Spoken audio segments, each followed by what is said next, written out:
Greetings to all of you. Happy Friday. Thank you for tuning in here today. Live and on demand on BlazeTV, radio, and podcast. Steve Deace here alongside Todd Erzen, Aaron McIntyre, and joining us in a matter of moments for the Deace Group, former Tulsi Gabbard for President strategist Paul Alexander. Good to see him again. He is still surviving there in New York City, but for how long? That is anybody's guess. Let us know what you think about what we think by emailing the show, steve@stevedeace.com.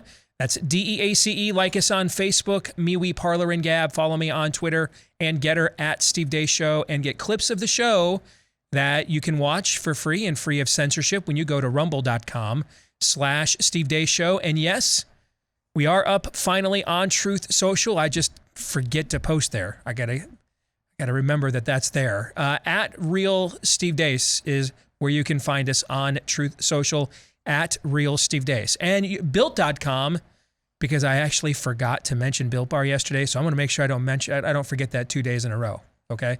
Because my status as an absolute Built Bar slappy was called into question after we had such a riveting conversation yesterday with Durham Hazoni about his book on the future of conservatism, and dude was on a roll. And I'm not going to stop a guy who says, I'm not even a Christian, but we really need a reassertion of Christianity in America. I'm not stopping that guy from talking, not even for Built Bar, and I just forgot. So I want to make sure I don't forget so that my street cred as America's leading, self-proclaimed, of course, but that's what we do these days. We just proclaim ourselves and our own identities, regardless of whether there's any truth or merit behind said claims. As your self-proclaimed America's leading Built Bar slap, let me remind you right here off the top, it is the greatest protein bar of all time, and you're going to find it at built.com, BUILT, and if you use my last name, Deace, as the promo code, you're going to get 15% off your order, 15% off with the promo code Deace, the greatest protein bar. I just had mine as my morning snack on the way in. You cannot beat it, loaded with flavor, covered in real chocolate, and not loaded with the carbs, calories, and sugars that you don't want. Don't make the choice between healthy eating and good tasting eating any longer with Built Bar. Built.com, promo code Deace to get 15% off. All right, we will, of course, have Feedback Friday, next hour of the show. But we begin on a Friday, as we always do, with the Deace Group.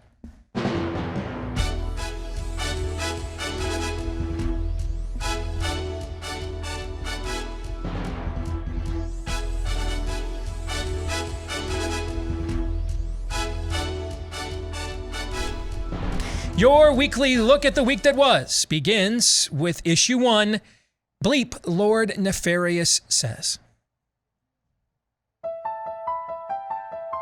Okay, hold on. You love it, and you want it, and you picked it out, but you don't want it for school. Can you tell me why? Because last time I wore a dress to school, everybody called me a girl. Oh. Well, what did we learn from My Shadow is Pink? Even when you wear a dress, you're not a girl. What makes a shirt for a boy or a girl? Nothing. So do you want this? You picked it out. I do want it. You want to wear it all the time at home, but not at school, right? Yeah. Tell me about that. I don't want to get made fun of. And that's what they always do when I wear pink stuff. I'm sorry, But baby. not when I do it only on special occasions. What makes you like dresses so much? I just like dresses. What do you say a woman is? I believe that everyone can identify for themselves. Okay. Do you believe then that men can become pregnant and have abortions?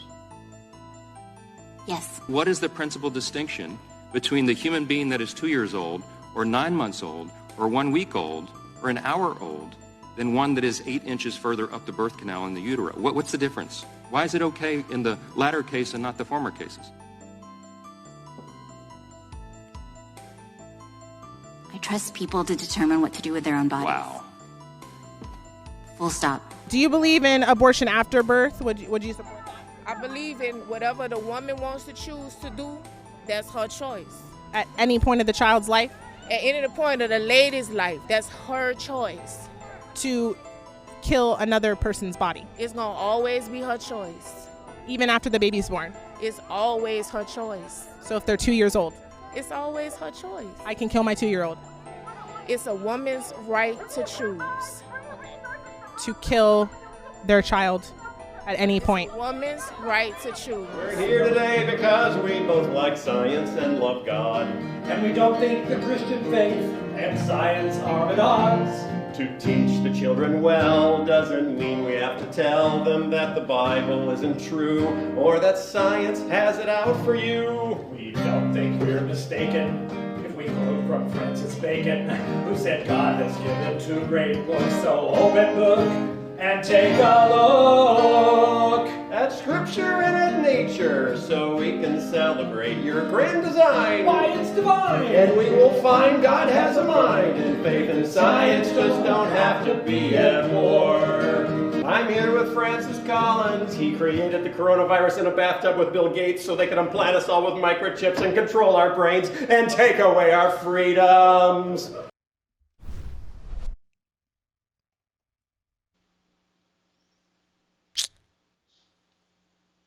I have to pause because the Blaze does not want me to say what I am really thinking. Okay. Where are we at? First question. Paul, you need to talk. What was the most demonic of the demonic this week? Go ahead, sir. Well, first and foremost, Steve, I just want to give my condolences to you and Amy for the passing of your father-in-law. Sincerely. Thank you very much. Sorry. And let me say, I've gotten a ton of emails from listeners. I want to say thank you to all of them, and I didn't want to bog down the show with it, but I will address it in the overtime today, a little bit more in detail. But thank you, Paul. We appreciate that. Yeah. So regarding the montage, I've had a difficult week personally, and I woke up this morning feeling, shall we say, a little urzen. So I didn't want to. You're doing shots of vinegar now. Yeah. So I didn't with a pure iodine chaser. Almost, not quite, but I was getting there. So Yeah. I didn't want to bring that anger and negativity onto the show. It's a Friday. We want to have a good time. And so I thought to myself, what's the one thing that can lift everyone's spirits and also bring people together? And I thought pictures of Jill Savage. Well, that would lift your spirits anyway. That would lift your spirits. Yes. But the great unifier is music. So today, Steve, I wanted to be the first guest in Dace Group history to give a live musical performance on air. This is a song about truth, about faith, about hope. It's a song written by Francis Collins and Phil Vishon, creator of VeggieTales, and it's really a song about you and I, Steve.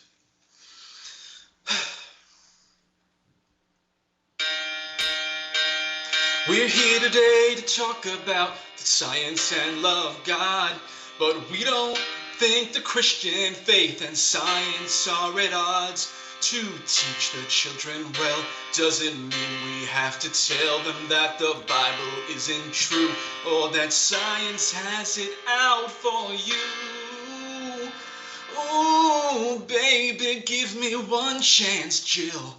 You savage my heart, you savage my soul. Oh, yeah. We'll find God has a mind, his grand design is so divine, and faith and science just don't have to be at war. And Dr. Oz is one of us, should we say more? Thank you, Pfizer and Moderna, for the cure. Oh. Now get your booster shots and wear your mask outdoors. That was good. That was even kind of in tune. That was good. That was good. I hope I can heal you and your broken heart. I do. I think I've just been slain in the spirit right now. In fact, live here on the program. Thank you, Benny. Todd? It's impossible to pick on that one. So you were, when the camera was not on as that was rolling, you were kind of losing your stuff there a few minutes ago. Yeah, but you were right, Paul. Waking up, Urzen. That's how you know things are right in your world.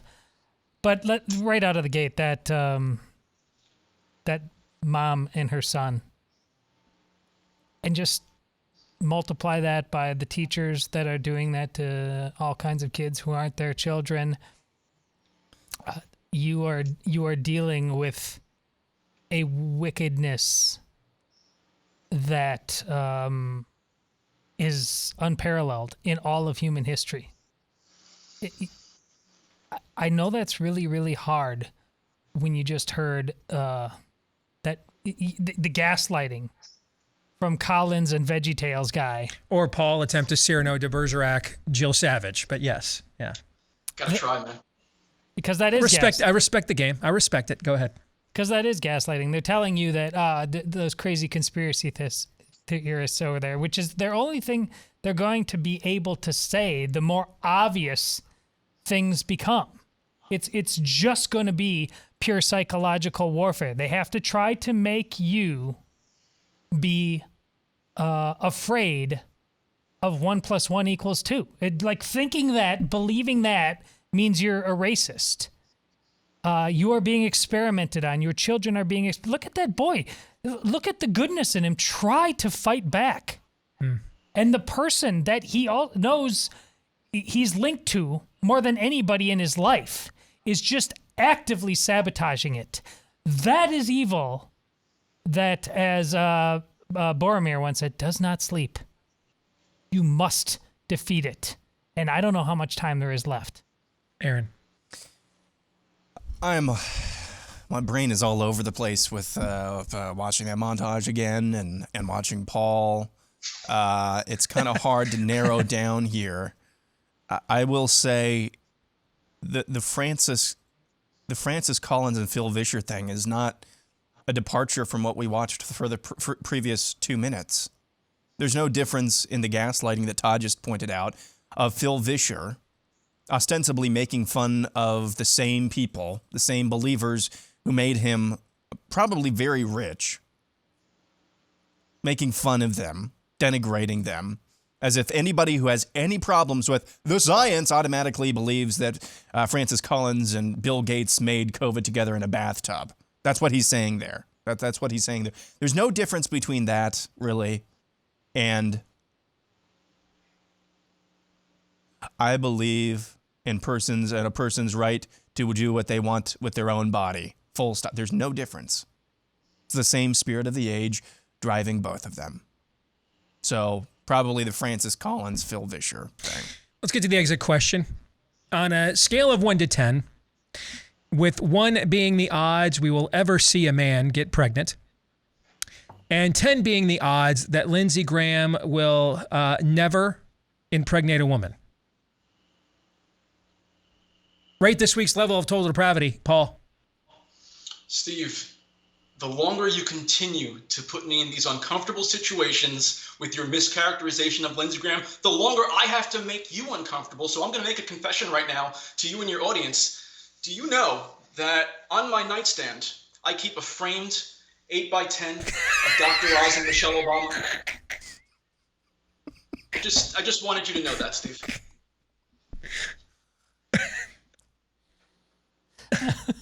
You do this to yourself, Steve. You do it to yourself. I do. I walk into it every single time you're on here. I do. Actually, they do it to me every single time and you just remind me of that every single time you're on here. But yes, Todd. 10. Aaron. 10. You know, there is a new app right now that is a really cool idea as we're talking about transforming the marketplace. For example, did you guys see Netflix did a bunch of woke layoffs the other day? Yeah, I guess, losing double digits of your share value over the course of just a few months will finally maybe get your attention. Well, if you want to, just about anywhere going in a country, find out if there are businesses that you can do business with who share your values. There's this new app that you can download for free right now. It's really cool. It's called Public SQ for Public Square. Public SQ for Public Square. It's in the Apple App Store right now, as well as the Google Play App Store. If you've got an Android phone, you can create a free account. Begin your search to connect with other freedom-loving Americans within their local communities and businesses that share your values. And you can list your business there for free so that your local community can find you today. Just download the app today. Public SQ. That's Public SQ for Public Square. Public SQ. Let's get to issue 2. At 2, Elon. Billionaire Elon Musk has kept his name in the news this week again. First, with the revelation that his deal to buy Twitter for over $40 billion could be in jeopardy, pending an audit of Twitter's daily user base, which the company says is only comprised of less than 5% in bots. A study cited by Musk tends to dispute that. The results of this audit could mean that the deal to buy Twitter could be repriced lower in favor of Musk, or if the bots are actually a lot more prevalent, could mean the end of Twitter. Then there were his comments about Joe Biden. Yeah, it's hard to tell what Biden's doing, to be totally frank. I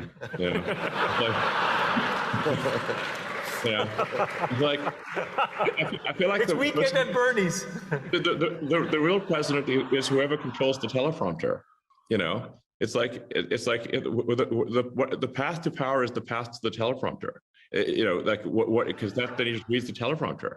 So I do feel like if somebody would accidentally lean on the teleprompter, it's going to be like Anchorman. It's going to be like QQQ ASDF 123 type of thing. Additionally, Musk tweeted this week he's considering voting Republican this coming election. Anyway, here's Steve on April 29th. My prediction is there's going to be at least one attempt between now and October when the sale would be scheduled to go through. There will be at least one attempt to Kavanaugh Elon Musk. At least one. Yep. In the next 6 months, there will be at least one attempt to do it. Last night, Business Insider published the following. A SpaceX flight attendant said Elon Musk exposed himself and propositioned her for sex, documents show. The company paid $250,000 for her silence. And didn't he offer her a horse? Oh, yeah. Yeah, he offered her a horse or something is the claim in the story there. So I am fascinated watching this. And I don't mean to keep going back to the same well over and over again. I think this is the third straight week we've had an Elon Musk topic here on the show, but I am fascinated watching this take place. The guy is literally going out there. He is calling his shot on how they will come after him after he says something, and then they actually go and do it like the very next day. He's done this on 2 or 3 different occasions. Yesterday, he posted a meme. You want to talk about burning bridges, man. He posted a meme yesterday. Ladies, mansplaining actually means that the man is explaining, okay? I mean, hey, you want to say you're frustrated about record inflation, so you're voting GOP and all that other stuff. That's one thing, man. Okay, but now you're going to literally step on shibboleths and smash him with the heel of a steel-toed boot in public and rub our noses in it. Them's fighting words. So, I mean, he got, I think, de-wokeified from that ESG consortium on Wall Street. Yep. This has just been extremely fascinating to me to watch. So, for a first question, does the world's richest man, do you guys think there's an end game here? Has he undergone some sort of spiritual or philosophical awakening? See his chummy relationship with the Babylon Bee, which originally began as a Christian satire site and has continued with that, but has expanded beyond just, mocking some of the most mockable and deservingly so aspects of modern American Christianity, but to broader cultural content. Or is he trying to take over Twitter and now announcing he'll be voting Republican? Are these just simply reactions in real time to what's become of Democrats, and he's just like a lot of Americans in this particular cycle, he's just richer than all of them. What do you think's going on here? Todd, I'll start this time with you. Well, the being richer helps a lot. I mean, having that FU money is just kind of can make you bulletproof in a lot of ways.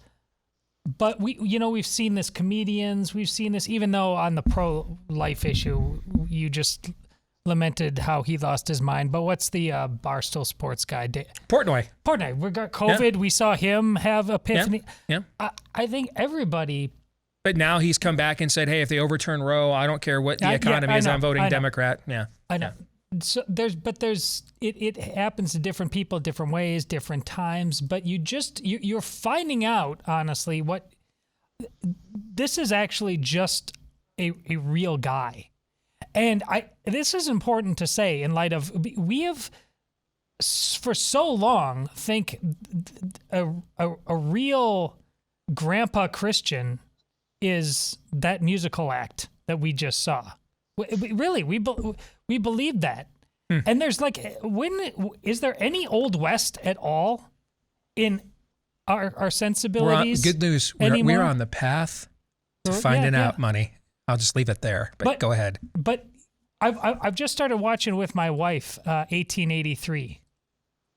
And just the uncompromising nature of reality back then. If you could not man up, and it's not just fists and guns, there's that too, but you just could not put your life on cruise control. It was impossible. And now we think that we can. And a guy like Elon Musk has as much money to do that as possible. But he's not. He's entering a fray on multiple levels, and he's doing it on other people's behalf. Mm-hmm. He's saying this, the version of reality you're selling me just sucks.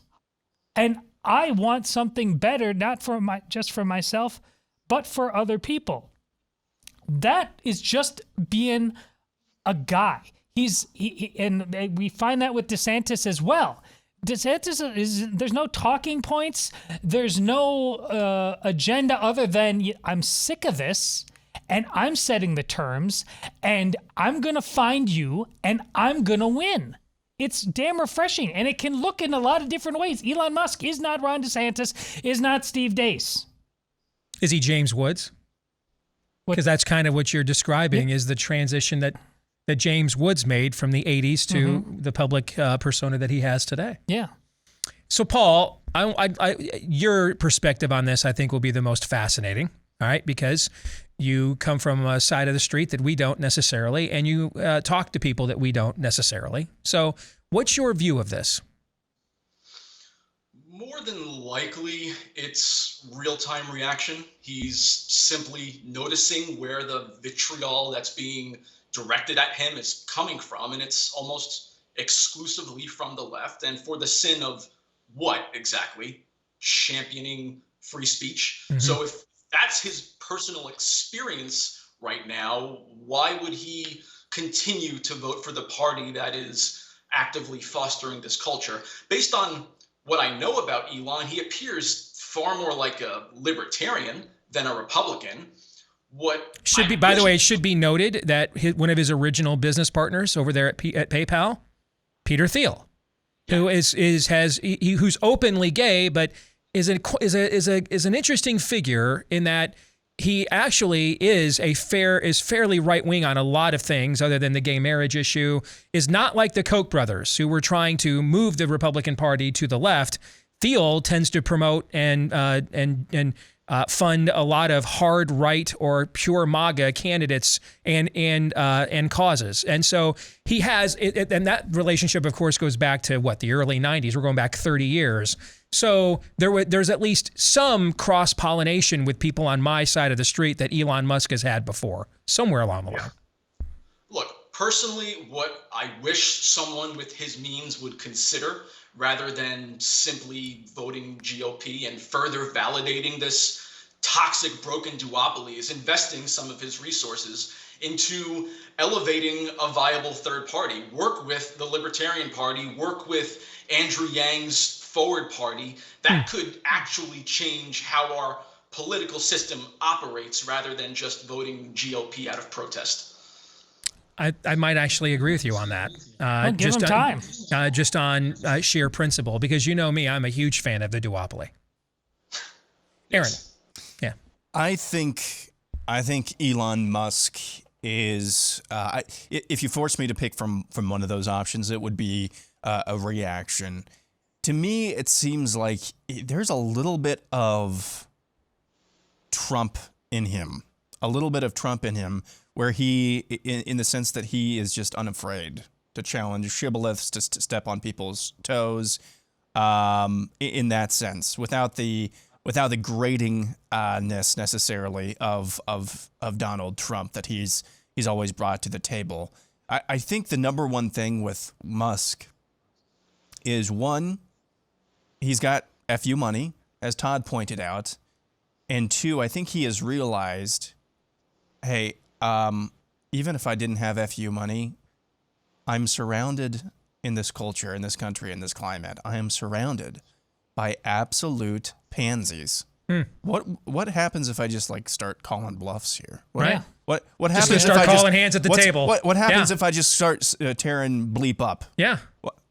I got the biggest chip stack, so why don't we start calling hands? Let's just find out. Let's just find out. Yeah. I think because he is so rich, what we're seeing now, this is just fun to him. Yeah. It's just fun. We can't comprehend that. None of us have anything close to that. This is just fun. He's just having fun right now. Yeah, that's a good way to further quantify the point you were trying to make. That there's just some good old-fashioned, we're not used to seeing this. No. But this is just masculinity, alpha male, mine's bigger than yours. And yeah, there does seem to be an awakening there, which is, I'm sitting on the biggest chip stack. Why am I taking anything from any of you people on any level whatsoever? We're just not used to seeing that. Because for the last generation or so, we have been conditioned as Americans to try to stymie that, stifle that. Don't rock the boat. Thank you again. Yes. Exit question. So let's get to the end game. In the end, will Elon Musk prove to be most likely one of the following caricatures? A, the Antichrist. B, the next billionaire turned hero of the people, which you were kind of hinting at there a minute ago, Aaron. Or C, just an ordinary dude with extraordinary money. What do you think, Todd? I think it's C. You just think it's just that simple? Okay. What do you think, Aaron? I think it is. I think it is C. Paul?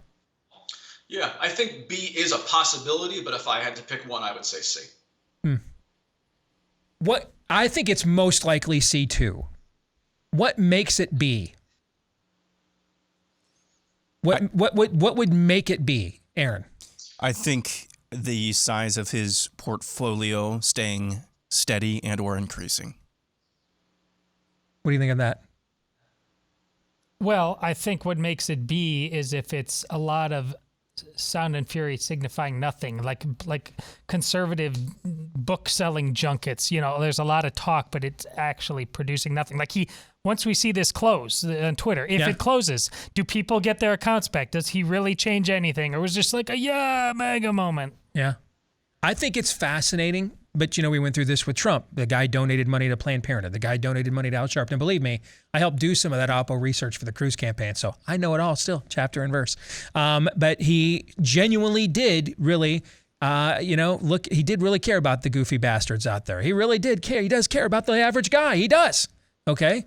And that's always been his secret sauce since he first came down that escalator in 2015.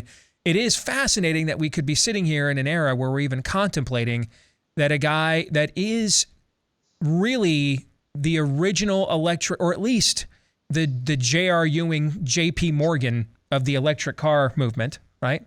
So there's alternative fuels, has at least indicated some level, not of a Klaus Schwabian proportion, but some level of science fiction as reality that could be interpreted to some favorable elements of the transhumanist agenda. Fair. Yeah. Let's colonize space, right? Okay. It would be, that would kind of be par for the course with the signs of the times if that's the guy that's the new man of the people. But one of the things that gives me hope is that he knows the joke. The Anchorman reference. Yes. He gets the joke, and he sees it everywhere. He uses memes and talking points that we would bring up and talk about on a show like this, for example. Yeah. All right, we will come back and just try to ask a simple question. What the hell is going on in Ukraine? I mean, what does anybody know? We'll find out when we return.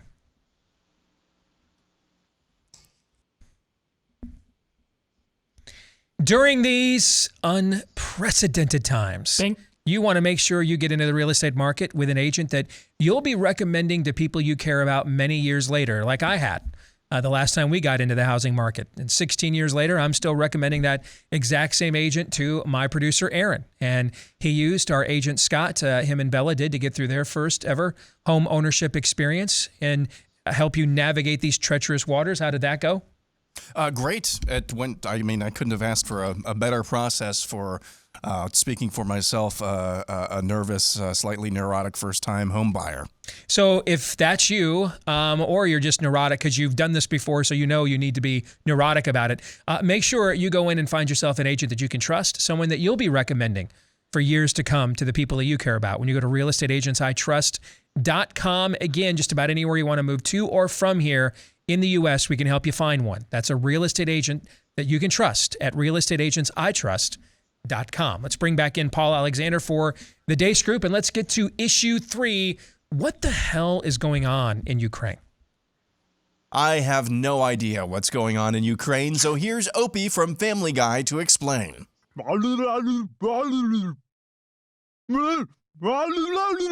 Nevertheless, the Senate followed in the footsteps of the House this week and passed a $40 billion aid package for Ukraine to be signed by Joe Biden.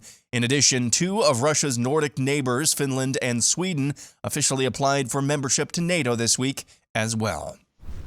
So I just want off the top of my head, let me just give you guys a few of the headlines I've seen in the last couple of weeks, okay, and just see if you can try to make some sense out of them, okay? That isolated battalion that from the early days of the Russian invasion that stood up to them, that became a cause celeb, okay? That's not true. The port, whose name I can't pronounce because I barely follow this because I don't care, like most Americans. The port that supposedly the brave Ukrainian freedom fighters and the neo-Nazi units that they have to use apparently were holding back the Russian invaders from taking control of. They actually just surrendered it. Putin, see, this is going to make me sound like a Putin apologist, and I'm not, okay? It's just this coverage is so biased. I'm just going to tell you what I've seen. Okay, Vladimir Putin has an operation, could be at death's door. 48 hours later, Putin decides he's a better general than his generals, takes over the war. Right? These are all headlines that have run just in the last couple of weeks. Okay. Oh, and by the way, Kiev is under siege, but the world's most popular rock band, the First Lady of the United States, and the Republican Senate leadership delegation can just go there and perform, virtue signal, photo op, or in the case of Jill Biden, literally just walk down the street. Do I have that correct, guys? Those are all headlines that have occurred in the last few weeks for what Mitch McConnell claims is the most important story in the world right now. Right now. Okay? $40 billion, including my former boss claiming they're going to reform the Soviet Union if we don't stop them. Yes, Ted, I love you, brother, but you're right. Those Russian, please take those talking points back to 87. Those Russian oligarchs, yes, they'll absolutely, you're right. They'll sign over those billions of dollars and their harems and their yachts, and they'll sign it all over for Das Kapital. Now, I mean, what the hell is this? Does anybody know what this is? Anybody? Floor is open. Can anyone make any sense out of this whatsoever? Well, I've mentioned on the show, it's been a long time, a great book about World War I, The Guns of August. Yes. By Barbara Tuchman. Yep. And the beginning is the most fascinating part. She just describes the ebb and flow of European history and how the higher, genteel, expert class. Does any of this ring a bell?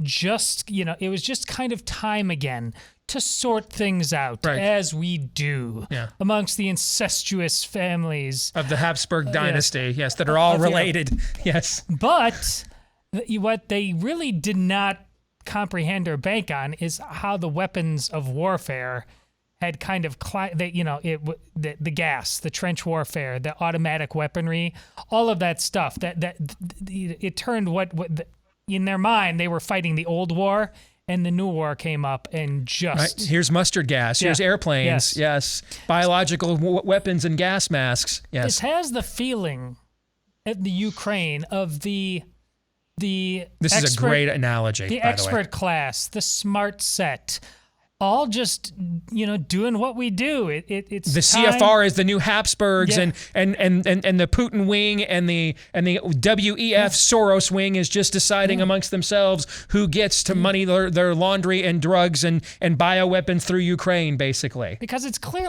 they're not fighting for the people. I mean, isn't it abundantly clear in all this that the people, whoever they are, wherever they live, are utterly expendable in all of this? So it was then. There's nothing new under the sun. I just, at the very least, I see that going on here. Plus Hail Hydra.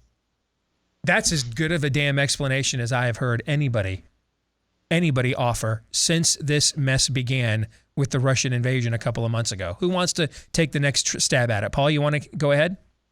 Sure. And that was interesting analysis by Todd, a perspective I really hadn't contemplated much before. First, yes, on a very fundamental level, I care. Does this overtake all other domestic issues, and am I, personally consumed with this conflict? No, but I believe it is important. Now, I am not, nor will I ever be, someone who pretends to have expertise in a subject because I want to feel important and hear myself talk. I don't have an intricate knowledge of this conflict. So all I can say is this: the fact that Ukraine is not under the control of Russia and is still a sovereign nation 3 months after this invasion started, I think that in itself has to be considered a victory of sorts. Most experts expected Russia to make short work of the Ukraine. Clearly that hasn't happened, and the Ukrainian people are far more resilient than most expected. So who has the strategic advantage on the ground at this very moment? I don't know. But Russia was clearly the aggressor in this scenario. Ukraine did nothing to threaten Russia's national security. And so I am hopeful that Ukraine can maintain their independence.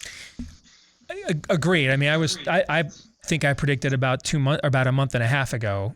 So Aaron pointed out a prediction I made earlier that was correct. Here's one I made that was wrong. That I thought about a month and a half ago, particularly China's patience with this was going to wear thin, and if Putin wasn't able to accomplish his objectives by the end of April, then this mission was in trouble. Well, we're approaching the end of May, and it just seems like we are in a that's what I love about your analysis, that we actually, with a couple of different decisions, World War I could have ended in about 4 to 6 months.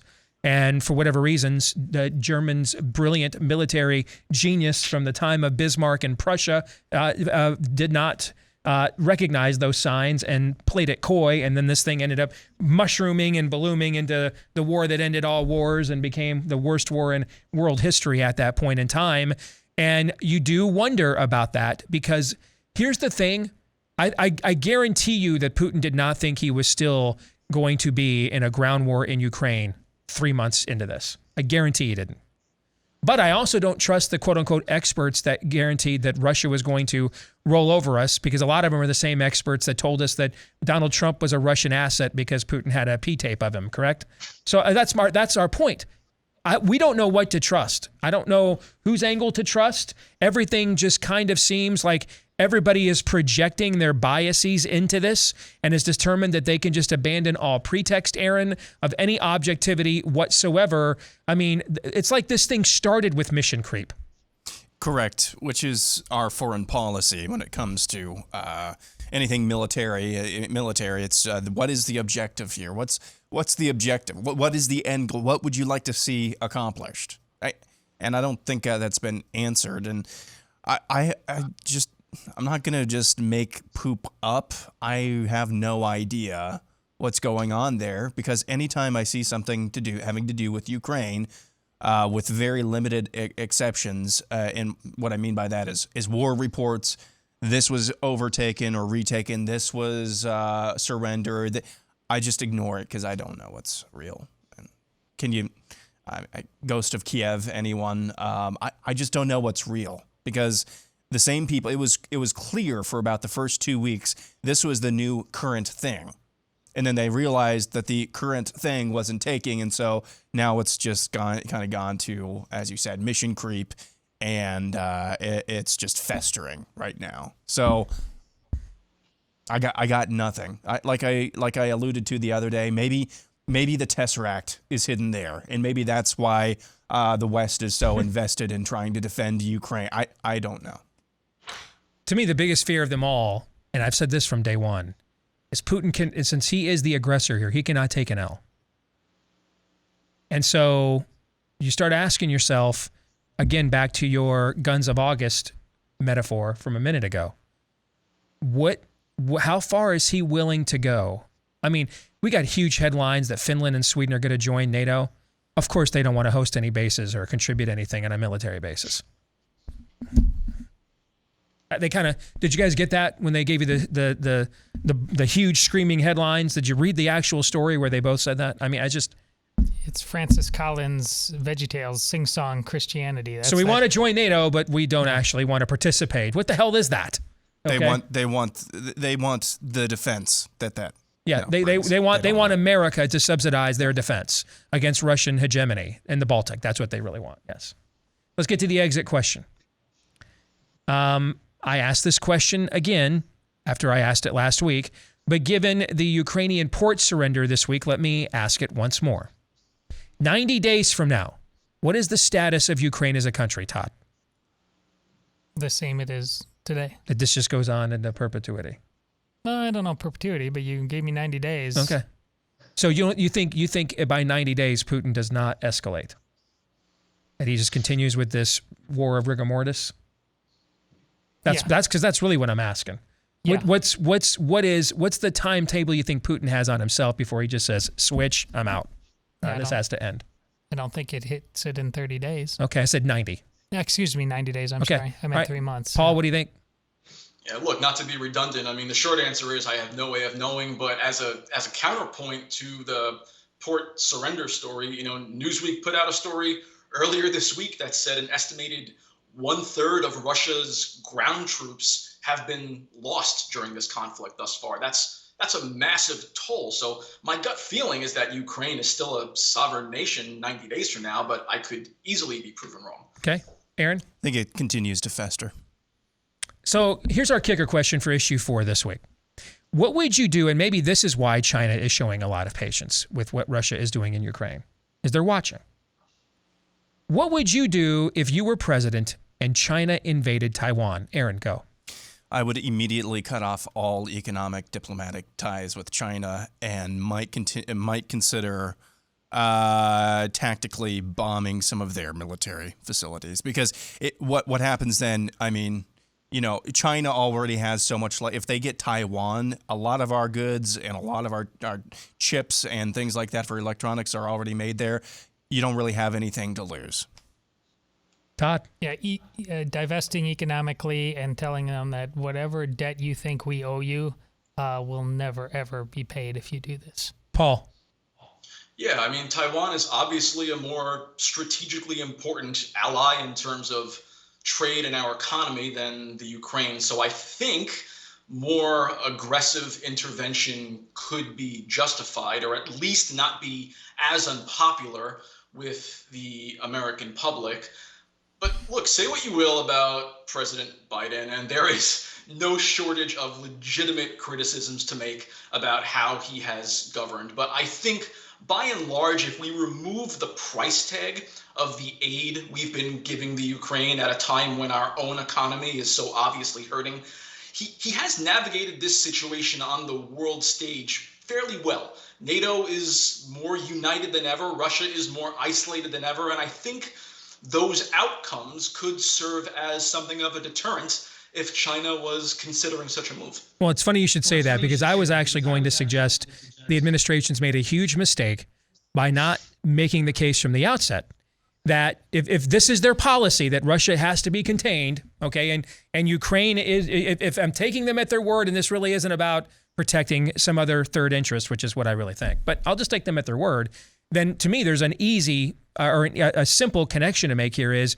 if we set the precedent that Putin gets to run over whatever he wants in the Baltic, what do you think the message China gets over there in the Pacific Rim about what they then get to do? You see what I'm saying? Mm-hmm. Is to link those two things. Mm-hmm. But they haven't done that. Why? Well, that's what makes me suspicious that this is really about something noble and not about something else. Let's get to our predictions. Aaron, quickly, go. By the end of the summer, at least 2 more high-ranking, like we just had the press secretary step down, at least 2 more high-ranking White House officials will step down. Todd? Between next September and the election, we will have sheriffs entering schools and arresting groomer teachers. Wow. Paul? Tough to follow. From your lips to God's ears. Go ahead, Paul. Governor Brian Kemp will absolutely humiliate that spineless, flaccid, empty vessel known as David Perdue next I agree Tuesday, with that. Yeah. and thus mortally wounding the narrative that Trump has blanket control over the GOP. Yeah, Brian Kemp's going to destroy David Perdue. I agree with that. If Republicans, here's mine. If Republicans win back the White House in 2024, Democrats in California and New York will approve of either protecting or decriminalizing laws against minor attracted persons by 2026. And I say this because we saw this pattern in 2016 after Trump won the White House. The legislatures in those 2 states immediately went out there and codified abortion like up to the point of birth. They were discussing what happens after the birth, and the Virginia governor was talking about, well, they put the kid in the pan and the mom just, right? Okay. Yes. That's how they reacted when Trump won in 2016. And so that's what I think would happen if a Republican, and let's face it, it's 99.9% that if a Republican wins in 2024, the name is either Donald Trump or Ron DeSantis. Yes. Fair? If a Republican wins in 2024, they will follow that pattern and do that now when it comes to minor attracted persons in those states. Escape from New York, Paul, now, while you can. Paul, good to see you. We'll give you a few more weeks to work up your next attempt to win the heart of Jill Savage. All right. Have a good one, man. My next song is going to be about Finland, so we'll see. All right. Take care. Hour 2 and Feedback Friday is next.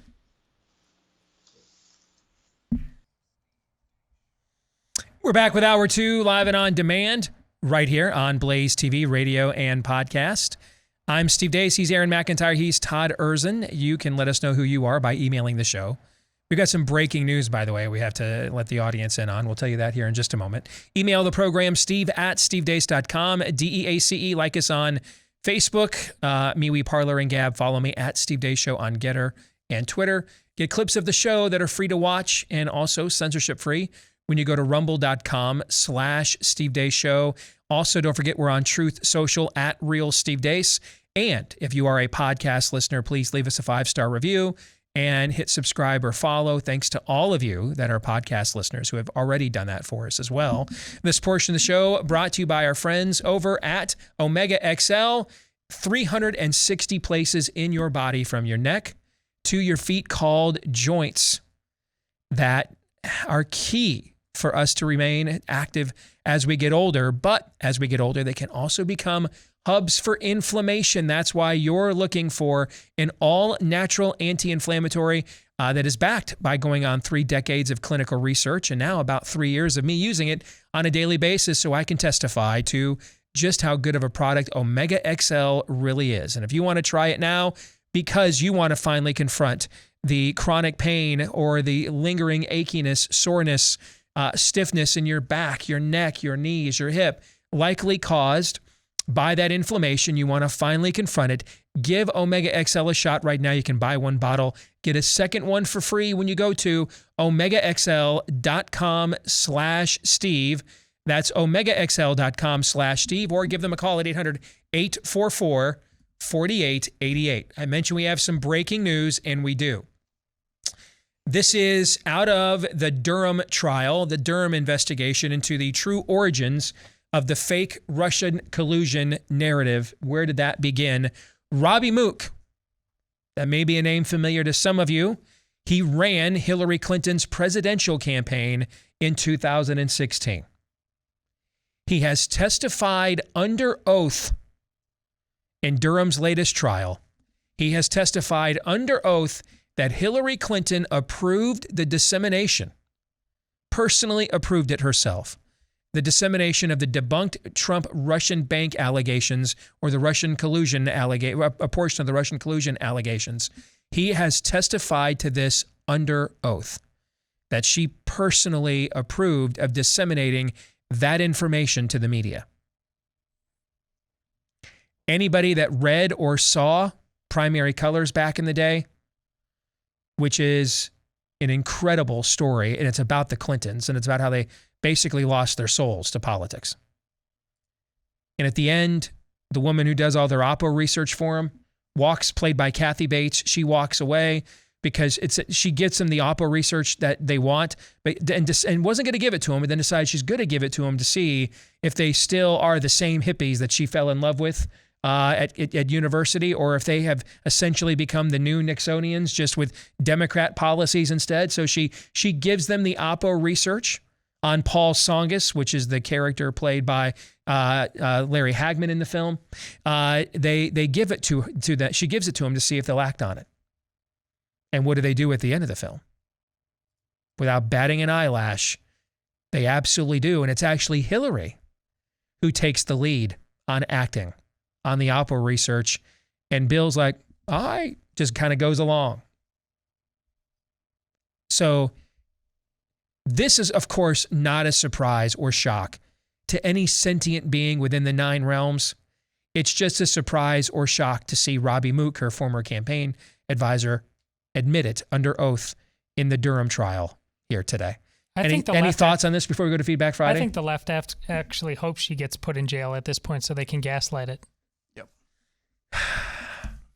All I want to say is rest in peace, Robert Mook. You know what? Hold on a second. I need to tweet that. Thank you. Let me tweet that right now. Hashtag Robbie Mook didn't kill himself. I'm tweeting that out. Hashtag in real time. Thank you, Aaron. Want to make sure we get that trending. I'm here for you. Appreciate you, man. Thank you. All right. Let's get to some Feedback Friday. You guys ready to go? Yep. Let us delve now in to the stevedeace.com inbox. This note is longer than what I would typically share. But when I get to the end of it, you will be glad that I did. Okay? You guys have said 2 things repeatedly over the last few months on your show. Let's find out, and where are the dads? Recently, my 10-year-old son had an experience that is beyond encouraging for the times in which we live. My youngest son, he's just your average fun-loving 10-year-old. He does not have an aggressive bone in his body yet. Let's just say the testosterone has not quite kicked in. But there's a bully at his school, and this kid has been a bully for years now. I do not blame the kid at all. I absolutely blame the parents. My son has had multiple run-ins with him over the years. I know you have a spot in your heart for standing up to bullies, so I wanted to share this. My son and I have talked repeatedly about standing up for ourselves, standing up for our faith, and standing up for those that cannot fight back. I fully realize that standing up for yourself and knowing that there may be a threat of violence can be scary for an adult, much less a 10-year-old kid. I've had multiple conversations with my son that violence is not an answer, but if someone else inflicts violence on you, you must defend yourself.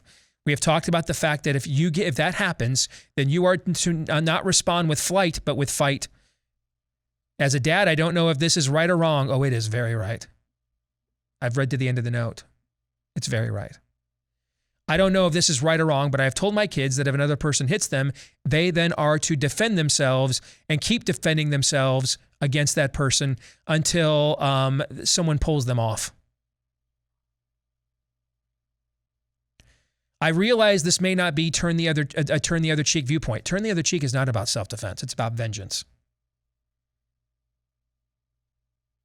It's about seeking vengeance and validation for yourself. It's not about self-defense or defending the innocents that are under your charge. That's not what it's about. It's about vengeance. But I will not apologize for my sons defending themselves, nor should you. They were made that way by their creator. If they can't learn to defend themselves, then how in the world will they learn to defend their wives and family? Exactly. That's why you shouldn't apologize. They were made that way by their creator. Exactly. This classmate of my son's had actually broken one of his friend's collarbones the week before in a 7-on-7 flag football league. The next Wednesday, the boy came up to my son and pushed him and made my son spill his lunch all over himself and the floor in the cafeteria. That Friday morning, I spoke to the teacher and asked her, what do I need to do to ensure my son is not in the same class as this kid next year? She said she would help with that process, but she could not guarantee it. Well, my son guaranteed that for me the same day in lunch. There was a table of boys and a table of girls eating lunch, which is normal for fourth graders. The bully gets up unprovoked, goes over to the table of girls and looks at one of the girls and tells her, "Why is your forehead so big and why are you so ugly?" By the way, that is learned behavior. That boy has been modeled to that boy from what he is seeing from somewhere else, maybe even in the home. Am I right? Absolutely, you're right about that. This little girl, of course, breaks down into tears. My son hears what he says, sees the girl's response, and he's finally had enough. He walked over to the bully and starts throwing punches. He continually hit this kid in the head and the face until one of the coaches on cafeteria duty pulled him off. They're in the fourth grade. No one's going to the hospital or in critical condition. So Steve, here's where it really gets good. I don't know, brother. I kind of thought this thing was good already. It's going to get better than this? Okay. My son is told to sit back down, and the bully, who is crying and screaming, is told by the coach to go to the office. The coach, who's a strong Christian man, doesn't really say a word to my son, just lets him sit back down with his friends and calm himself down. The bully is the one who is separated, correct? The bully is singled out, correct? The bully got his ass whooped and had to do the walk of shame in front of the school, correct, correct, correct. The average kid who just wants to eat his lunch with his friends sits back down and continues lunch, also correct. Again, can this check any more boxes? I don't know if this note's doing it for you guys, but it is certainly doing it for me, okay? The assistant principal comes to my son later and they have a talk. They talk and my son gets in-house suspension for the rest of the day. I get a phone call from the assistant school principal and it's very cordial, positive, and actually completely affirms my parenting. The assistant principal tells me my son told him he knew he would be in trouble, but he said he didn't care. He said my son fully accepted responsibility and had no remorse, but was also not upset about being in trouble. He took full responsibility for his actions. The assistant principal said my son told him that since no one else was going to deal with it, he did. My son just told him that he was tired of this kid, and so was everyone else. The assistant principal asked my son if this was going to happen again, and I was told that your son looked me right in the eye and said, if he acts better, no, but if he doesn't, yes, I will do it again. That may have been the best gift a dad could ever get. A son exerting conviction and character to an authority figure without being prodded. It was a surreal moment. Here's the best part of this. Again, I don't know. This is pretty good so far, guys. This has got a good beat, and you can dance to this one, okay? It's been over a week since this happened, and the bully has not returned to school, not one day. I have tried to talk to my son that if he comes back, you can act like nothing happened. You can be the bigger person, and maybe you can help lead this kid into being a good classmate. This bully now knows what his boundaries are, and you've helped to set them. There's no need to further embarrass him by talking about it. Good, good. These are all good things. Everyone deserves a chance at redemption. Very good. And my son, you can be an example of that. Just move on. But he knows full well that he will get another ass beating if he gets out of line again. When my son and I talked about this, I told him how proud I was for standing up for others and himself. He asked me what he should do if things like this happen again. I looked at him as proudly as I could and asked him a question. What would Captain America say about that? His eyes beamed with pride and a huge smile came across his face and he said, Dad, he'd say, I could do this all day. Damn right, son. My son had his first let's find out moment. He was scared, but he fought through that to do the right thing for his friends. We have to be calling out and challenging men to do the same. So your second phrase, where are the dads? I'm convinced that if there were more dads and active dads, there would not be the need for so many let's find out moments amongst the kids. Remember that story from earlier this year where the dads show up in the school halls and all of a sudden everybody starts coming correct, right? Yes, indeed. Keep calling us out. All of us, including me, challenge us. All gas, no brakes. That's from Mark. And that made my day. It made my day to read it the first time to myself. It made my day to read it the second time out loud to all of you. Gentlemen, your thoughts. Fourth grader, right? Yes. I mean, if a fourth grader can do that, do you think you can as well? I think so. But what an indelible mark that kid has now to lean back on. That's like the baseline expectation, at least for the rest of his childhood, if not for the rest of his life, about how these types of manners are settled. Not necessarily with violence, but with knowing what your job is.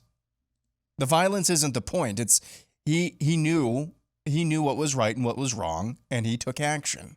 That's the baseline expectation, hopefully, for this kid the rest of his childhood and probably the rest of his life as well because of this instance. So that was a joy to listen to. You know, I have 4 daughters, but the conversation I had with them before they went off to preschool in a Catholic school, small number of kids, you know, far easier to control the chaos. But I told all of them, the one thing I expect from you, it's not A's and B's versus C's, nothing of that. It's that if you see bullies, you stand up to them. I did that with my little girls. Yes, Daddy. And now I've got girls who do, and the senior who just had a profile written about her in conjunction with State coming up, the gaslighting that comes on Twitter, normal amounts, just telling the paper, how dare you publish somebody who's so hateful. This is what they're going to do with you.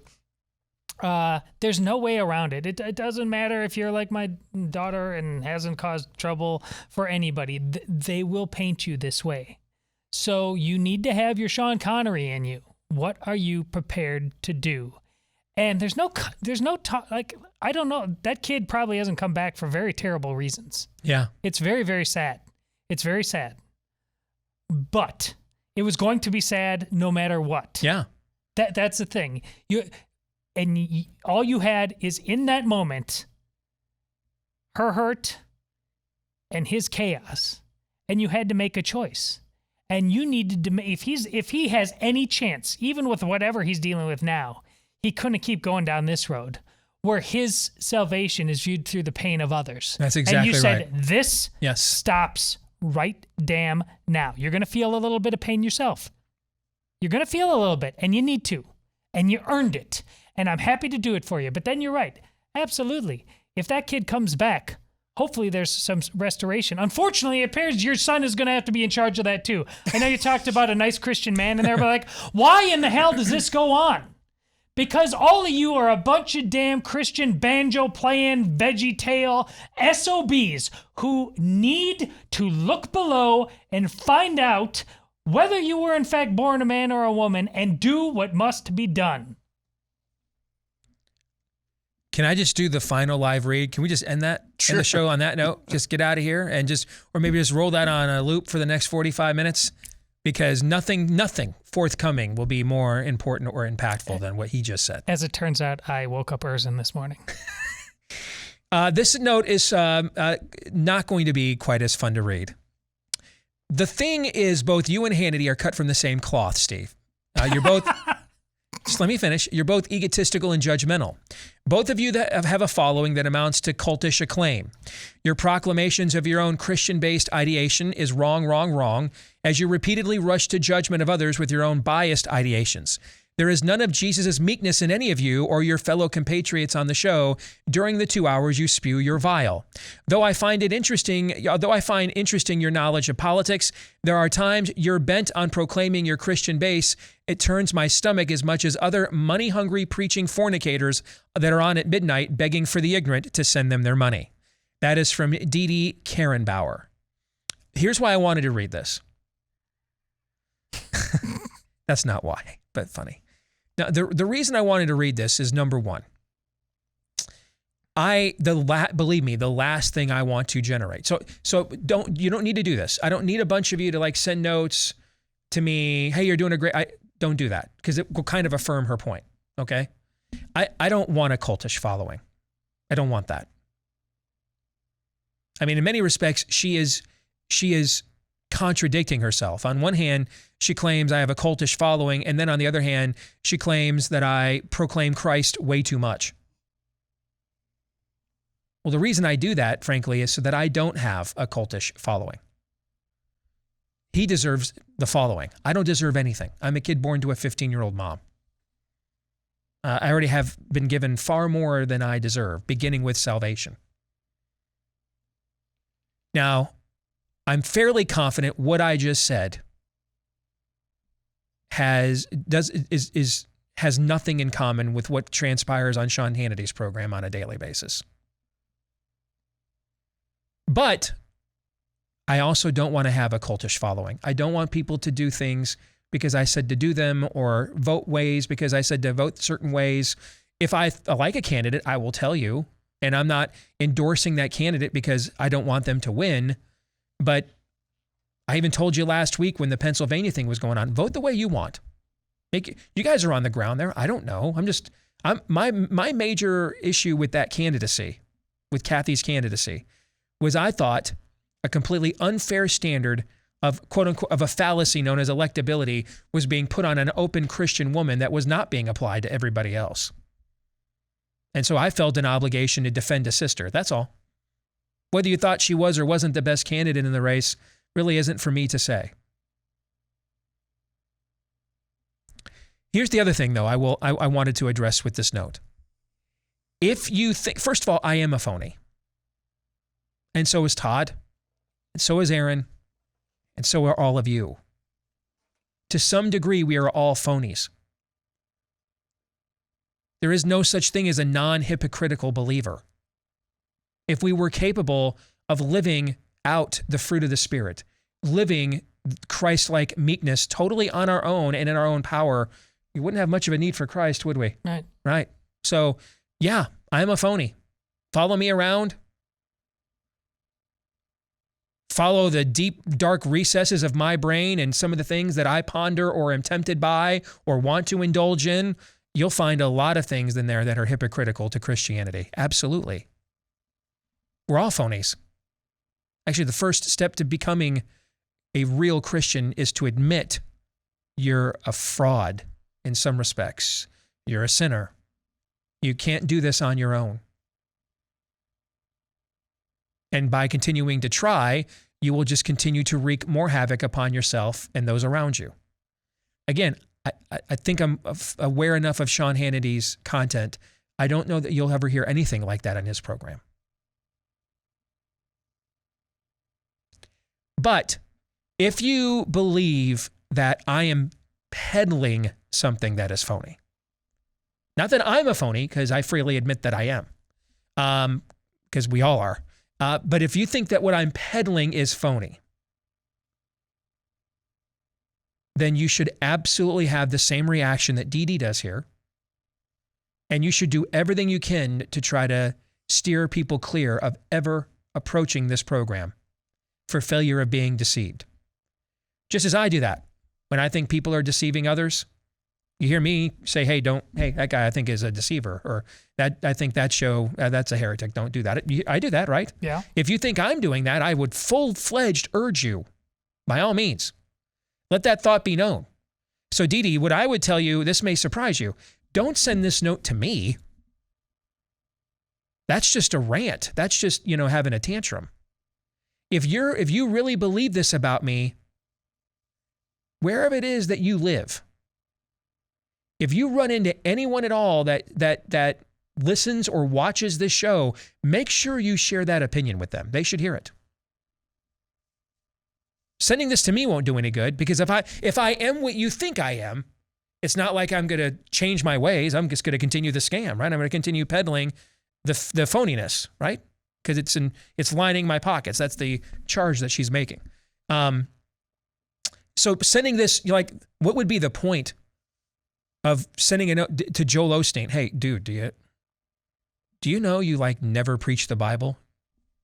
If he's what you think he is, and he is, he's already aware of that, correct? Mm-hmm. So sending him your lament will just go into a circular file, okay? Send it to tell other people so that they avoid falling into his orbit. So I would urge you to take your message, Dee Dee, to everyone you know. Assuming you're listening, and history has shown that the people that tend to send these notes tend to listen almost as much as anybody else does. So assuming you're listening, maybe you're not. I hope you're not. And if you think this, don't be listening anymore. So, and don't send me these notes, because if I am what you think I am, I'll just continue on with the scam you think I'm scamming. Instead, you should go to everybody within your orbit and make sure they completely steer clear of noon to 2 Eastern on the Blaze, because that guy's a total phony and he's peddling phoniness. Let's move on. Brian Neal says, could not the World Health Organization just declare gun violence a pandemic in the U.S. as a backdoor, think Lindsey Graham way, to supersede? You guys are actually now dropping the Lindsey Graham references, and I got to tell you, I dig it. As a backdoor way to supersede the Second Amendment and remove guns from law-abiding citizens under this new master plan. Yes. Yes. We don't have any national sovereignty right now.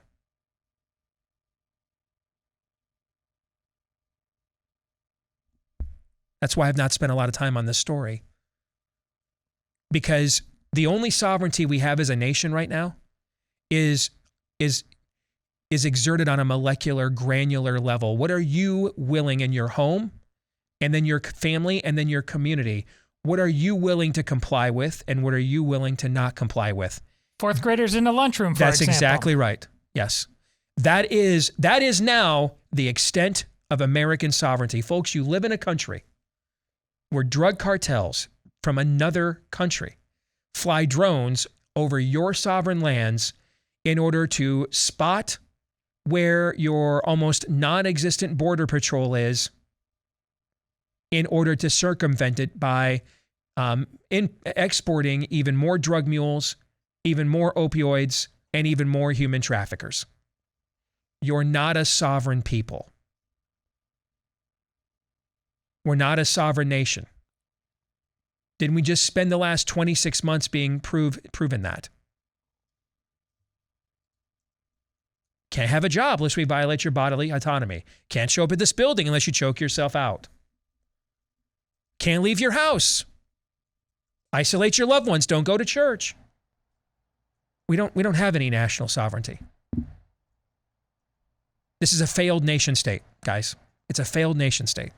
This is copyright Dave Reboy. This is late Republic nonsense, okay? That's what this is. You don't have, that's the good news. Don't get all paranoid about the WHO thing, because you don't have it now. So all these questions all come down to, what are you willing to comply with? You want to know what your national sovereignty is? I won't put this on Twitter and Facebook, but I'll say it here. Should I say it? Hell yeah, I'm going to say it. Your Second Amendment is your national sovereignty, guys. That's your national sovereignty. It's your Second Amendment. That's the only border that exists in America today, anywhere. That's your national sovereignty. So, which I think you sense, Brian, which is why you're framing the question this way. But if you would just hand over your guns to the World Health Organization, you're not worthy of a Second Amendment anyway.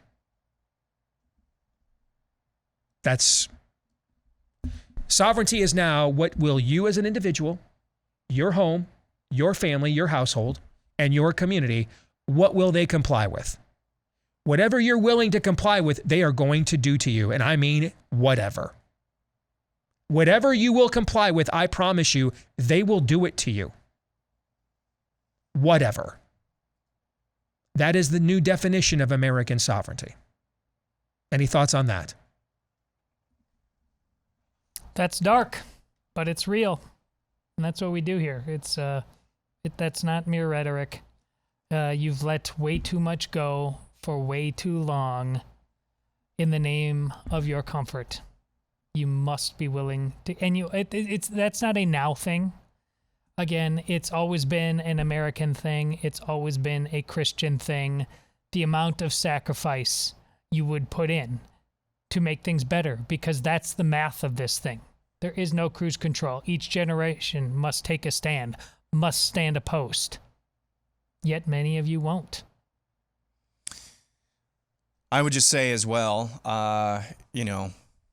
if you've been thinking about getting a gun or ever wanted to, probably should do some research and move on that now before they get any more expensive. That's all I'm saying.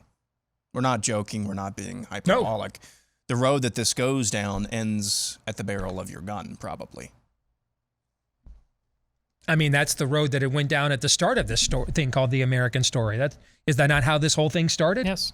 So I don't know why we would just assume we would be exempted from that for all of eternity. The founders didn't believe that. That's why they gave us the Second Amendment in the first place. They anticipated, hey, if this could happen in our day, Understand, they thought they were the progressive age. They're post-Reformation, post-Enlightenment, post-Renaissance. They're the Gilded Age. They're the progressive thinkers of the time. They're all Ivy League educated. And so they're like, dude, if this could go down in our modern age, right? If it could go down in our modern age, then this could go down in any age. That's why they put the Second Amendment there. James writes, you guys are the best power trio since ZZ Top. I'll take it. I thought that was one of the best and coolest compliments we've ever gotten as a show. Amen? Amen. I thought that was, Aaron is like, what is a ZZ Top, right? From your generation. But if you're our generation, Slip you totally inside get my it. sleeping bag, man. Yeah, absolutely. Another sharp-dressed man. Yeah. I mean, that's a great compliment, James. Thank you very much. Appreciate it. Yeah, LaGrange, that's from Ron, the voice in my ear. You guys never hear. That's going way old school. That's almost before you and I's time. We go back to LaGrange. That's old school ZZ Top. So we've got more. Let me see. I'm going to try to get through as many of these as I possibly can for Feedback Friday. Over under 3. You think it's 3? And I out of spite, I try to do more than that whenever you do that. Still doesn't work. It still doesn't work. Are these guys hobos or something? Even what's that? Are ZZ Top hobos or something? You shut your damn mouth. They look like hobos. You look like you're fired. No. All right. We'll come back with more in a minute.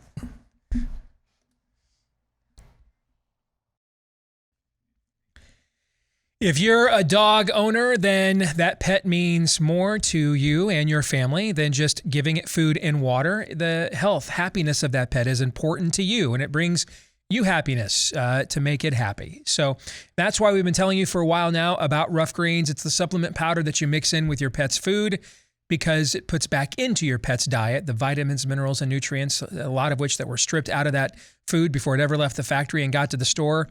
Same reason they do it to the people food that we eat these days for mass distribution. That's why we take so many supplements as humans.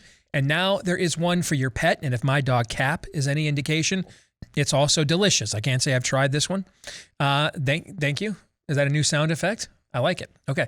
So if you want to give Rough Greens a shot, see if you don't see a difference in your pet in 2 weeks or less. Maybe you're skeptical.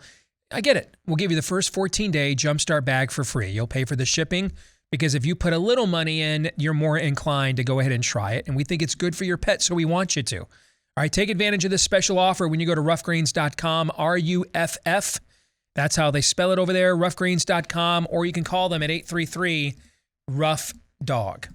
All right, let's get back to Feedback Friday. This is from Tom G. He writes, in the last few weeks, I've had a real come-to-Jesus moment on who I take seriously in the talk radio sphere. Listening to Hannity during my afternoon commute is now a test of my intestinal fortitude to not drive off a cliff after hearing him say literally the same things over and over and over again. The number of lemmings that parrot his talking points is nauseating. I do have to say, however, earlier this week he was complaining about people calling him out for supporting a transhumanist in Oz. He literally said, listen to this, guys. He literally said he was going to get to the bottom of the complaints against him. I laughed so hard I almost drove off the road. I was half expecting Lindsey Graham to call in so he could join in on getting to the bottom of it. That is from Tom G. I think I need to stress to you folks that I am second generation national conservative host. Okay, a second generation. What is that? Why is that important? Because Sean Hannity and these people are not my peer group. I grew up listening to the same stuff you guys did. David Limbaugh is a friend of mine. He wrote the foreword to my book, Rules for Patriots. We were on the Cruz campaign together. I've never met Rush Limbaugh. I've never physically met Mark Levin. I've never met Sean Hannity, although I've said this before. I think it should be repeated. Beyond how nauseating I find his content and his approach to politics, on a human level, with the way that he is known to treat people in the industry, he actually has one of the better reputations in our industry. I have said that before, by the way. I just think we should say that again. Okay? So the reason why me being a second generation national talk host is because I think it bears you guys, or it's important for you guys to know that I was originally, if I'm second generation, then I was growing up a consumer of the first generation. So that also means I went through a similar experience to what you're describing, Tom. It's somewhere between, okay, you know, this content was great in 1995 or 2001, but times have changed. We need to evolve a little bit. Oh, we're still doing the same show we were doing in 1995 and 2001 with the same talking points and everything. I think that's what a lot of people on the right, like Ted, falling in line behind the Ukraine narrative. I think a lot of that comes from people that were, you know, came of age politically in the Reagan era and just can't get over Russia because of the old Soviet Union. Hey, I get it. I've talked myself about how difficult it is for me to set the "we're America, bitch" kind of premises that I was raised with and the generation I was forged in, to set that stuff aside and see the world for how it really is today. I get that. But I'm not just a producer of this content, I'm a consumer of it.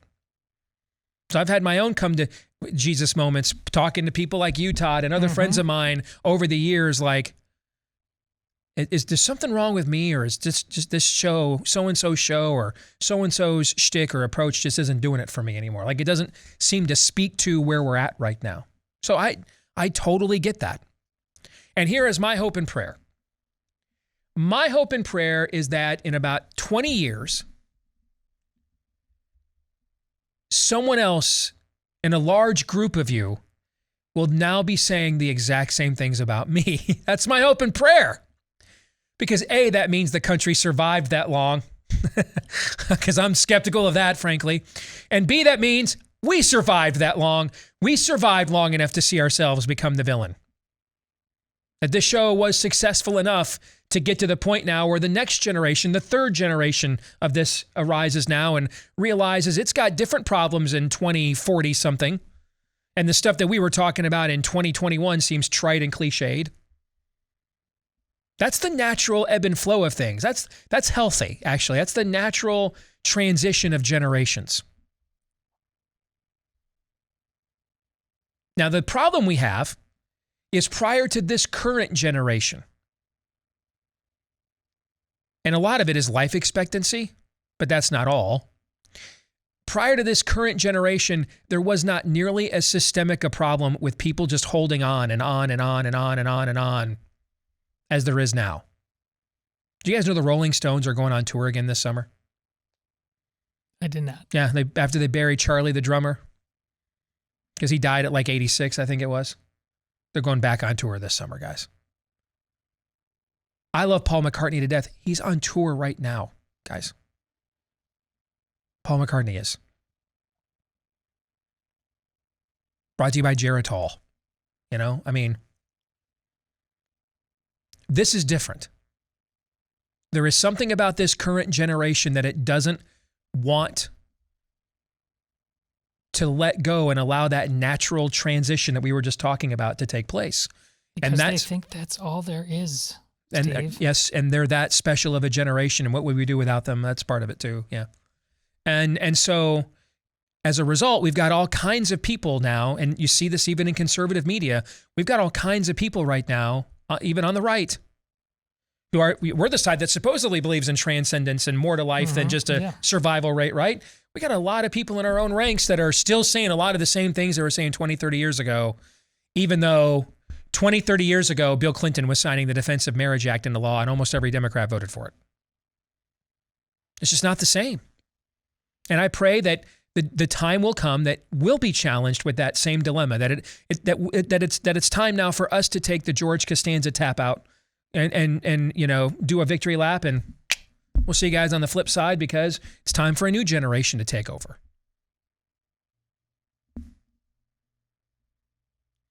Paul in North Carolina says, I just wanted to take a minute to thank you for exposing your audience to good people like Dr. Molly James. And she is good people. Last week, my wife and then me came down with COVID for the first time. We're not jabbed. We contacted the Molly James Clinic online, and a physician's assistant called us within an hour and a half. She took the initial background info and told us the doctor would call us soon. After only 2 hours, the doctor called us and had our protocols and the ivermectin and hydroxychloroquine prescriptions and several other regular pharmacy prescriptions. My wife is over hers and I'm on the mend as well, although the sore throat with Omicron is a real mother. So thank you guys for continuing to promote that. Thank you, Paul. And I wanted to mention this note because I have been remiss in not bringing this up. We have not brought these sources up where you can go to get treatment. I know there is a portion of our audience that got jabbed, particularly early on when there was a lot of promise and hope in these jabs, or maybe later on when you got coerced by a job. Now, Paul says he's unjabbed, but if you look at the numbers right now, Omicron, whatever the current Omicron variant is, because now we're not even sure what variant of the Omicron variant we're on, it's terrible on the jabbed. And I hope Geert Vanden Bossche turns out to be wrong, but right now we're looking at data that certainly looks a little bit like what Geert Vanden Bossche has been warning about for the last year and a half. If that's you, Molly and other people like her, or Frontline Critical Care, or COVID Critical Care Alliance, flccc.net, jamesclinic.com, okay? Those people aren't like the medical system. You're not scarlet lettered to them because you took the jab. The way that they will deny children kidney transplants at Mayo Clinic if they're not jabbed. We don't operate like that here on this side. We still think you're a human being. So if that's you, and you have been jabbed, and now you're the latest to find out that at the very least, this thing has waning efficacy, and at the worst, you're a victim of antibody-dependent enhancement, meaning you're attracting the virus to yourself now because of a substandard vaccination product. You can still go to these places, and they will happily help you. I don't think I've brought that up yet on the show, but so I wanted to put this note in the rundown so it would prompt me to remember to say that. So Molly is simple, jamesclinic.com, flccc.net, and there are several others as well, but those are the two most prominent ones that are right off the top of my head right now that are happy to help you.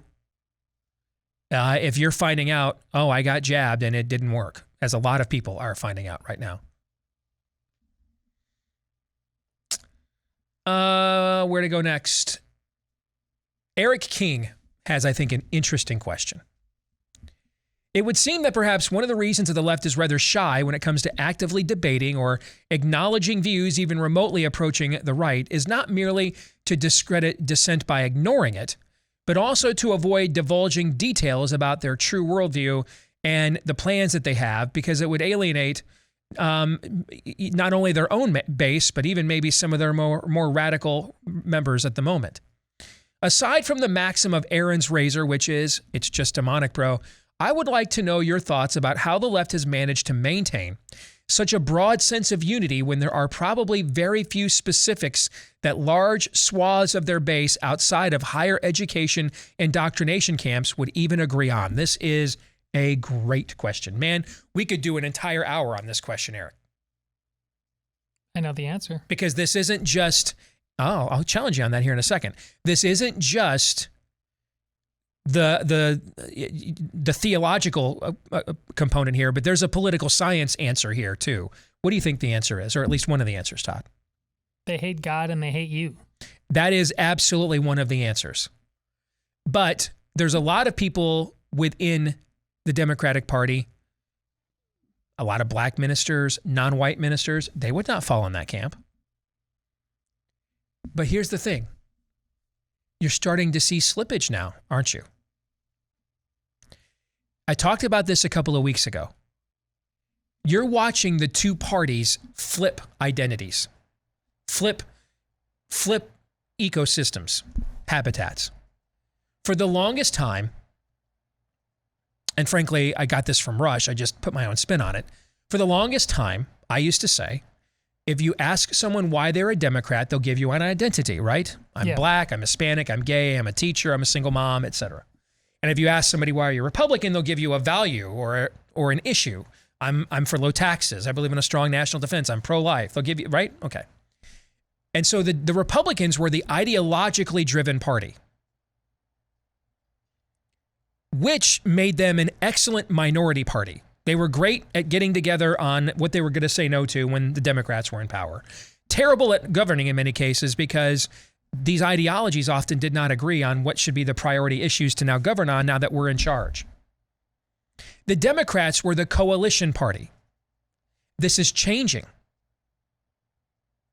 What's happening now is the Republicans are becoming the coalition-led party. Elon Musk is the latest evidence of this. And what drove Elon Musk? He described it as the party of hatred and divisiveness. That's how he described it. But it's really their ideology. It's what their ideology has been really since the 60s. Since the radicals took over with McGovern in 72. This has really been, it's just a matter of whether they can successfully repackage it the way Bill Clinton did. But this is what this has been post-Carter. This is what the modern Democratic Party has been. It's just the most honest about it than ever. And now what you're seeing cracks in their coalition. The Quinnipiac poll that came out yesterday that showed a 26% approval rating with Hispanics. The whites that went to these higher education indoctrination camps that you're describing, Eric, they're the ones that have the majority approval of Biden and the Democrats. It's not Hispanics. Right now, there was a poll just 2 weeks ago, black approval for Biden's administration, 66%. That may seem sky high to you. Folks, that's the lowest I've ever seen. You're seeing cracks. Trump already exploited these cracks when he took their rural base away from them, right? We saw Trump do that. In Iowa is a prime example. We have 99 counties in our state. 1/3 of them voted for Obama once or twice, and then turned around and voted for Trump twice. And we're a heavily rural state. So you saw Trump come along, and with his populism, you saw him blow a full-blown schism between the Democrats and their rural base, right? That occurred. And when we started to see this with Trump in 2020, we're seeing it full-fledged now. You're seeing a schism between Hispanics and the Democratic Party. And now you're starting to see, even among blacks, real erosion. Now we're probably several years away from them even contemplating voting for Republicans on a mass scale. But the steps that would get you to that point, you're watching that happen. And then at the same time, despite all the failures that we can all document, Karen in the suburbs triples down, quadruples down in these same polls on her support for Biden and the Democrats. Why? Because she's devoted. This is her ideology. You are now watching the Democrats become the ideologically driven party and the Republicans become the coalition-driven party. And that explains why you are seeing real erosion amongst several of what used to be. I mean, the term Reagan Democrat was basically created for rural or manufacturing job Democrats who were socially conservative and pro-American. And then they turned around after Reagan and became deeply loyal Clintonistas and then Obamaistas. And now they're MAGA. So we saw the rural base eroded.